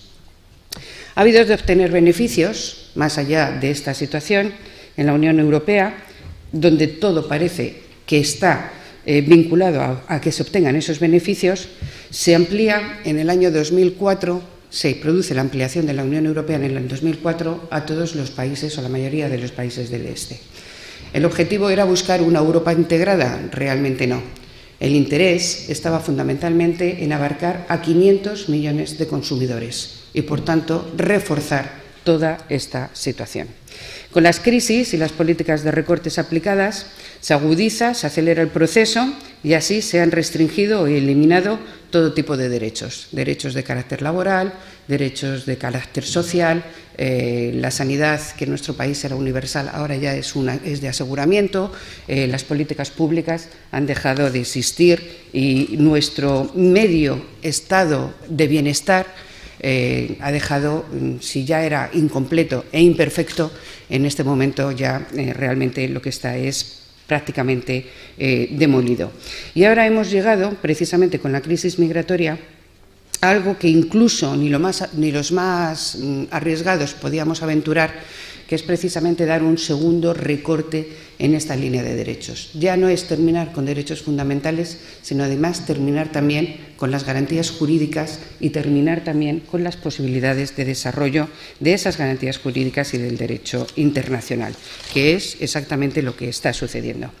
Por tanto, y dicho esto, aterrizo en la materia, que no es otra que el deterioro del modelo europeo, el que nos ha llevado a la situación de los refugiados. Porque muchas veces lo que se plantea es que es precisamente la situación de los refugiados la que lleva a la situación del deterioro europeo. Y yo quiero invertir el término. Es el deterioro de la concepción de la Unión Europea el deterioro que está teniendo en sus valores fundacionales, en el incumplimiento del artículo 2 de los tratados y toda esta situación la que nos lleva verdaderamente a que se produzca la situación de los refugiados y nos esté dando respuesta a esta crisis. El desarraigo, la desafección de la ciudadanía con la Unión Europea se está traduciendo cada día más en pretensiones de renacionalización, vuelta a la nación como único elemento que puede solventar y solucionar los conflictos. Esto nos está llevando al Brexit, que nadie esperaba en la Unión Europea que pudiera suceder y por tanto no había plan B, os aseguro que no había plan B y por tanto ahora hay una situación de desconcierto y de no saber por dónde se va a tirar y además también nos está llevando a un avance muy significativo que va ligado a esa renacionalización de las políticas, precisamente a la xenofobia y al avance de la extrema derecha. Y claro, algunas veces parece que la extrema derecha en el discurso puede coincidir en algunas cuestiones con la izquierda, ¿no? A la hora de plantear determinados elementos. Si vais al Parlamento y veis los votos, por ejemplo, en contra del TTIP o en contra del CETA, de los tratados internacionales, pues la verdad es que coincidimos los votos de la derecha y de la izquierda, es verdad, pero no coincidimos, evidentemente, por las mismas razones. Porque en el fondo su política es una política de protección nacional, pero no tiene absolutamente nada que ver con una política de protección a las personas. Mientras que la izquierda sí hace esa gala de los valores, esa gala de los fundamentos de los derechos y de las garantías. Ellos sustentan un modelo económico en el que les va bien las renacionalizaciones, precisamente para sostener ese modelo económico que también es el suyo, que es el modelo neoliberal y que desde luego, desde la izquierda por lo menos, no lo compartimos. Pero bueno, dicho esto, me voy a centrar ya en el tema de cómo estamos en el caso concreto de la inmigración y voy a contar un poco cómo es la situación. Lo primero que quiero plantear es que se ha perdido un tiempo vital para poder avanzar en las políticas en materia migratoria. Se han perdido 5 años. Desde que comenzó la guerra de Siria se podía haber hecho ya una planificación y una previsión de lo que podía suceder con los refugiados y no se ha hecho, con lo cual ha habido una pérdida radical de 5 años de trabajo. Se podría haber dicho, como digo, se podrían haber comenzado a planificar las estrategias de acogida, pero lo que se prefirió en cualquier caso fue mirar hacia otro lado. En el año 2013 se aprobaron las directivas, la Directiva 32 y 33, sobre normas y procedimientos para la acogida de solicitantes y protección internacional. Pero como no hubo voluntad política de los Estados miembros en implementar y en transponer estas dos directivas, al final se han quedado absolutamente en nada. Y lo que es peor, la Comisión Europea no ha tenido la más mínima intención de forzar, de apretar o de sancionar a los países para que precisamente la transposición de las dos directivas se pudiera hacer. El plazo para hacer la transposición de la directiva finalizó en julio del año 2015 y en septiembre del 2016 sigue todavía sin implementarse, sin cumplirse esta transposición. ¿Qué es lo que significa esto? Que no hay un sistema común de asilo para el marco y para el conjunto de la Unión Europea. Ahora se aprieta el paso por necesidad y en mayo del 2015 se propuso un borrador de nueva agenda de la Unión Europea en materia de migraciones y asilo para tratar de regular todas estas cuestiones de una manera eficaz y homogénea. Dicha propuesta se ha matizado en septiembre y finalmente dio lugar a un plan de reasentamiento o de reubicación de solicitantes por protección cuyos resultados son absolutamente indignos y escasos e impropios de países que precisamente tienen a gala decir que son democráticos. No soy yo muy dada a dar muchos datos, pero creo que en este momento es necesario por lo menos dar alguno. Un año después de la entrada en vigor del sistema de reubicación, cito literal lo que dice la Comisión, se han sentado las bases necesarias para hacerlos funcionar y se han registrado progresos considerables. Esto es lo que dice la Comisión. En septiembre se procedió a 1.202 reubicaciones.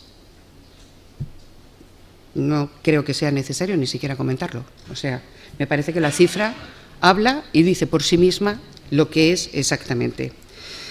La cifra mensual más elevada hasta la fecha sí, es el doble, que es el doble precisamente la del anterior informe. En total, se han reubicado a 5.651 personas.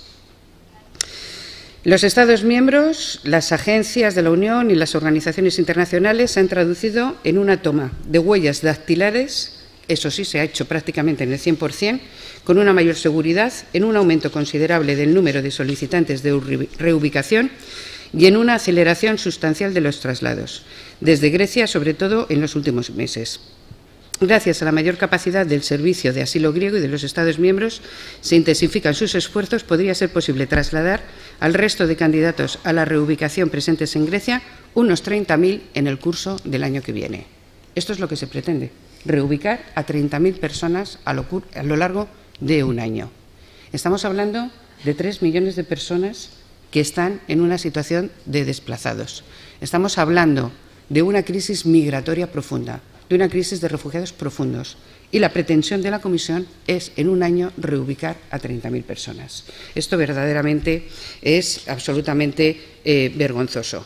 La siguiente frase que dice la Comisión es que los Estados miembros han seguido intensificando sus esfuerzos de reasentamiento, ofreciendo vías legales y seguras para 10.695 personas de las 22.504 acordadas, en virtud al sistema de julio. Bueno, no sigo por aquí porque yo creo que sobradamente os hacéis una idea exacta de qué es lo que quiero decir. Bueno, ¿qué es lo que ha pasado? Pues lo que ha pasado es que las propuestas de la Comisión han chocado frontalmente y desde el principio con la oposición de los Estados. Cuando alguien dice que la Unión Europea es una entelequia que está allí en Bruselas, en Estrasburgo, que nos repartimos entre dos sedes, etcétera, y que es donde se toman las decisiones, es verdad, yo no voy a decir que no sea cierto, pero es la suma de las decisiones de los 28 países que conforman la Unión Europea. No hay un ente caído del cielo, ni abstracto, ni que proviene de un planeta extraño que sea el que toma las decisiones. Las mayorías de las decisiones se toman por la unanimidad de los 28 países miembros. Y son los 28 países miembros los que determinan cuál es la política y cuáles son las políticas que se van a llevar adelante. Y en materia de refugio y en materia de asilo, lo que se está haciendo es porque hay un acuerdo de la Unión Europea que significa que hay un acuerdo de los 28 Estados miembros de la Unión Europea. Nadie puede librarse del estigma que esto evidentemente supone. Especialmente los países denominados del Grupo de Visegrado, que los forman Polonia, Hungría, la República Checa y Eslovaquia, los cuales han rechazado las responsabilidades propias del marco jurídico internacional, pero también los compromisos marcos de la Unión Europea y la mínima solidaridad con Italia y con Grecia, que se ha abandonado a la suerte con concierto de miles de personas llegando a sus costas. Y esto es muy doloroso, tan doloroso como ver cómo Dinamarca aprueba en su Parlamento que cuando va a hacer la acogida de refugiados, les va a quitar todas sus pertenencias para cubrir los gastos que en materia de protección social pudieran tener. Los supuestos países del norte a los que siempre los hemos tenido como si fueran una isla realmente de valor. Bueno, os estoy contando un panorama negro, pero es que el panorama es negro. Me gustaría poder llegar y decir, pues no os preocupéis porque, bueno, es una cosa coyuntural. Bueno, la situación de los refugiados puede ser una cosa coyuntural, que yo no me lo creo, pero lo que no es coyuntural es la deriva que ha adoptado la Unión Europea en las posiciones que tiene. Y, por tanto, estamos en un punto de inflexión radical. O la Unión Europea toma una deriva radicalmente distinta a la que ha llevado hasta la fecha, radicalmente distinta, y empieza a pensar en otros términos que no sean meramente económicos, de posición de mercado, sino que empieza a pensar en las personas, empieza a pensar realmente la respuesta que tiene que dar y no solamente a sus ciudadanos europeos, o realmente lo que estamos planteando es una situación que las elecciones del próximo año en Francia podrán ser muy determinantes, con un avance muy significativo de la extrema derecha y en otros países como ya está sucediendo. Y la Europa, tal y como la hemos pretendido, pensado o creído que podía dar un resultado en un momento determinado en sus valores, en la no discriminación, en la solidaridad, en un proyecto garantista, judicialmente hablando, resulta que se va a quedar en una Europa que no va a ser nada más que la suma de los intereses de 28 países que se funcionarán en base a la mayor fuerza que pueda tener cada uno. Esto ya está pasando. Igual que a los países del sur se les aprieta con la regla de gasto, con el objetivo del déficit, con el objetivo del déficit. Por ejemplo, Alemania tiene un superávit de balanza de pagos del 8,5%, que es tan ilegal como el objetivo del déficit para los países del sur, y sin embargo nadie les dice nada. ¿Se pueden hacer cosas? Pues mira, por ejemplo, podríamos hacer algo muy sencillo, y es aplicar el artículo 78 del Tratado de Funcionamiento de la Unión Europea, que dice exactamente cómo se podría incorporar el derecho de asilo y fijar el ámbito conforme a la normativa internacional. Habla de que la Unión desarrollará una política común en materia de asilo, protección subsidiaria y de protección temporal, destinada a ofrecer un estatuto apropiado a todo nacional de un tercer país que necesite y protección internacional, garantizar el respeto al principio de no devolución. Esta política deberá ajustarse a la Convención de Ginebra y al protocolo del Estatuto de Refugiados. El Parlamento Europeo y el Consejo adoptarán con arreglo al procedimiento legislativo ordinario medidas relativas a un sistema europeo común de asilo que incluya un estatuto uniforme de asilo, protección subsidiaria, protección temporal de las personas desplazadas, procedimientos comunes para conceder o retirar el estatuto uniforme de asilo o de protección subsidiaria, criterios y mecanismos para determinar el Estado miembro responsable de examinar una solicitud de asilo. En fin, tiene una serie de elementos. Pero también, más allá de lo que es la propia normativa que podría quedar reflejada y que podría hacerse, también hay otras propuestas por ahí. Por ejemplo, hay una de Samina Ir que habla de hacer un visado precisamente comunitario para todos, común para todos los países, que se les pueda dar a los refugiados y que ellos puedan moverse por todo el territorio de Europa. Y finalizo ya, que ya sé que me voy alargando, con un tema exclusivamente de carácter laboral. Cuando se contrapone la competencia en términos laborales entre los nacionales de un Estado y los nacionales de otro, pues al final se generan los problemas que se generan. Y cuando se dice y se utiliza que además es el mercado laboral, y como no hay empleos para todos, porque hay mucho desempleo, porque hay, bueno, pues la situación con la que nos estamos encontrando, y por tanto cuando vienen inmigrantes lo que hacen es quitar los puestos de trabajo, beneficiarse de los aspectos sociales. En fin, lo que se hace es establecer una política de miedo en vez de romper con toda esta realidad y decir que no es verdad, que es mentira, y que lo único que hay que decirle a los ciudadanos de la Unión Europea, no lo único, pero algo que hay que decirle a los ciudadanos de la Unión Europea es, uno, que van a seguir viniendo inmigrantes, que no se pueden poner puertas al campo, que hay dinero suficiente para poder corregir y hacer otro tipo de políticas, y que lo que no puede ser es que el dinero caiga en manos siempre de los mismos. Se puede hacer otra política, se puede construir un mundo más solidario, se puede construir un mundo donde todo el mundo pueda vivir, y lo que tiene que haber es una voluntad política para llevarlo adelante. Aquí lo dejo. Bien, muchas gracias. Siento haberme entendido mucho. Abrimos un turno de preguntas de 5 minutos, ¿vale? Para que, si alguien quiere hacer alguna pregunta a cualquiera de los ponentes.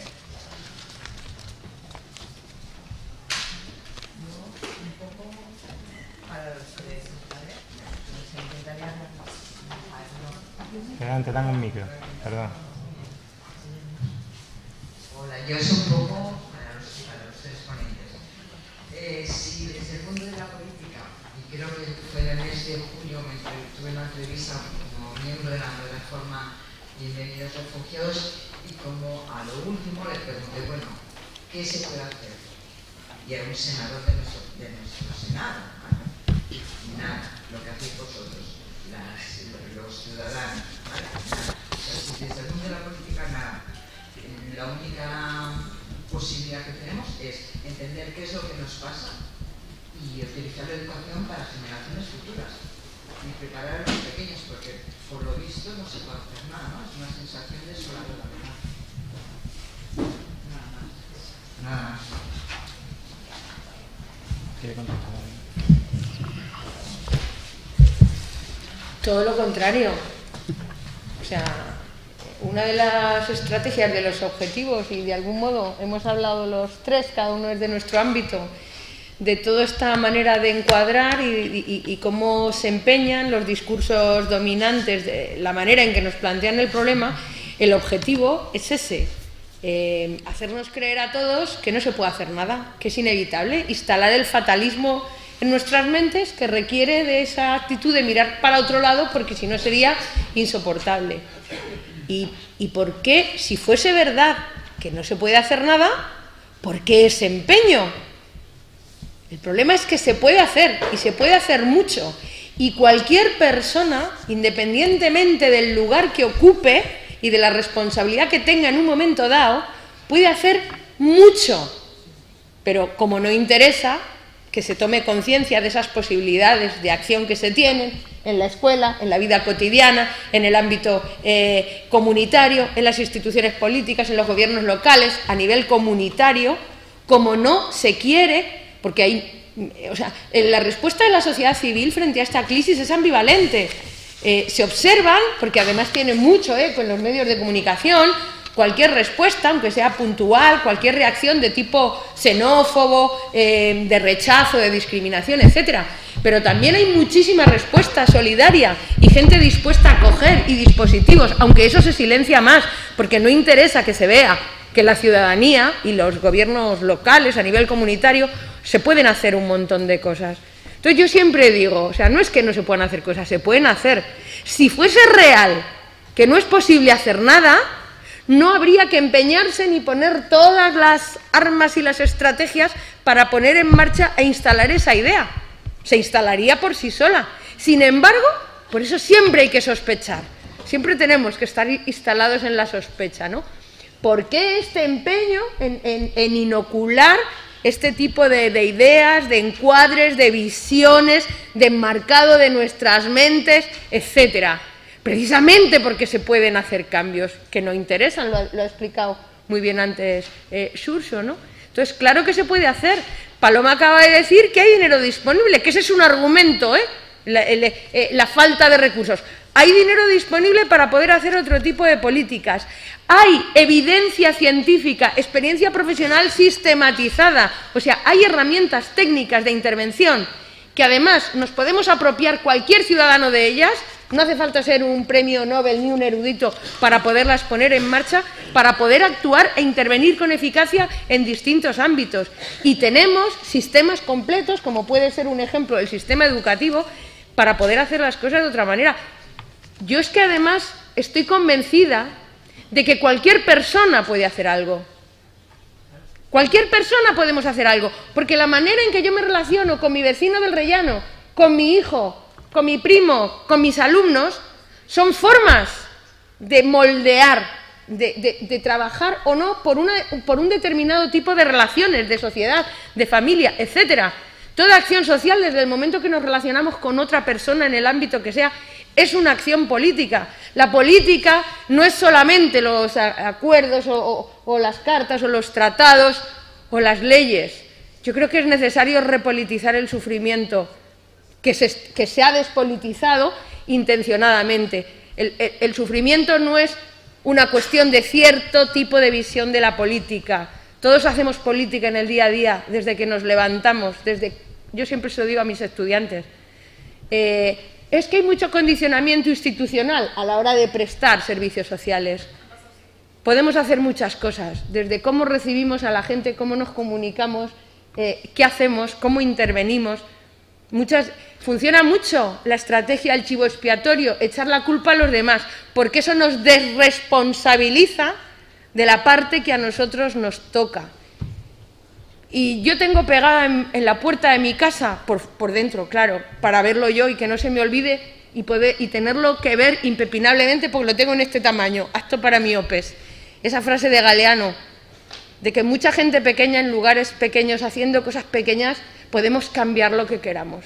Y yo siempre que salgo de mi casa es lo que leo antes de salir. A mí me funciona.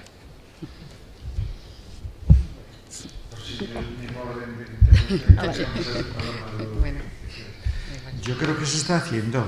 Es decir, nunca una ley educativa, una política educativa oficial como la que hay en este momento, recibió tantas críticas, tanta que hay un compromiso de derogar esa ley, ¿no? Todo eso. Las denuncias que hubo fueron de todos los colectivos sociales. Yo en la vida vi de toda la historia de la educación, y ya tengo unos años y participé y anduve ando continuamente en este tipo de mundo.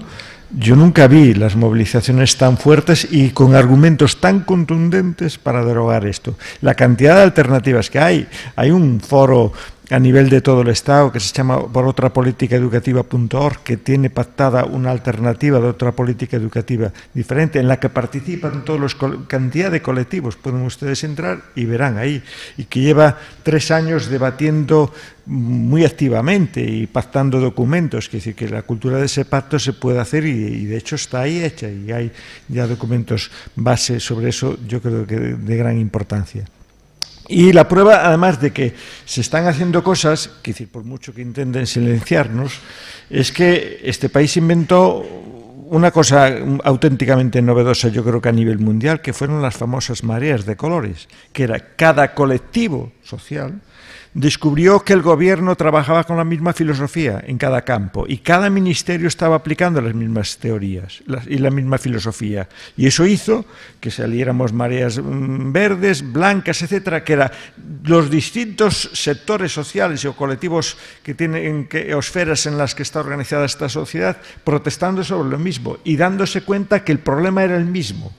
No eran ya aquellas luchas fragmentadas de que este colectivo por aquí, el otro iba por allí, cada uno iba un poco a su bola, sino que ahora hay una política ya de mayor vertebración de todo lo que son las resistencias, ¿no? Y yo creo que eso a mí me parece que es auténticamente novedoso, y además por lo que yo voy conociendo, yo no conozco ningún país del mundo en el que se haya producido ese grado de confluencia de luchas y de perspectivas, de darse cuenta de que el problema de dónde viene y cómo viene, y que no son ya problemas particulares de este colectivo o de aquel otro colectivo.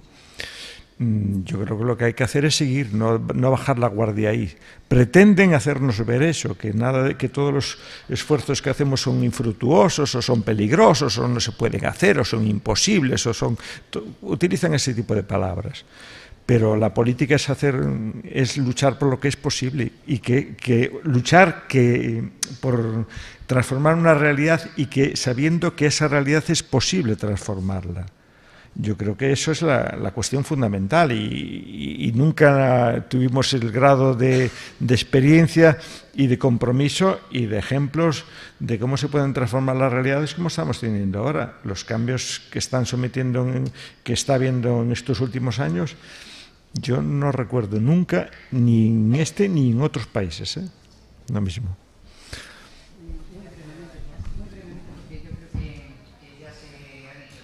Quizás insistir en esto. Yo, de verdad, sí se puede hacer cosas desde la política, desde la ciudadanía, desde la calle, desde los movimientos y desde la organización, ¿no? Se pueden hacer cosas. Y desde el marco de la política también.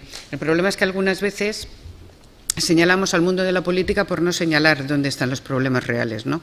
Y entonces es más fácil decir que el problema es de la política o es de quien toma decisiones en un momento determinado, sino señalar que el principal responsable es el marco en el que estamos inmersos, ¿no?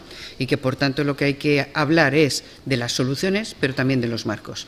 Porque hay alternativas, hay múltiples alternativas a todo lo que se hace. Lo que pasa que, claro, si nos van imponiendo un marco y todos vamos aceptando con naturalidad que ese es el marco en el que nos tenemos que mover, pues al final evidentemente nos quedamos en alternativas. Por tanto, yo lo que critico es la mayor. Hay alternativas y las hay en otro marco. Y lo que hay que cuestionar es precisamente ese marco para que esas alternativas se puedan abrir en camino.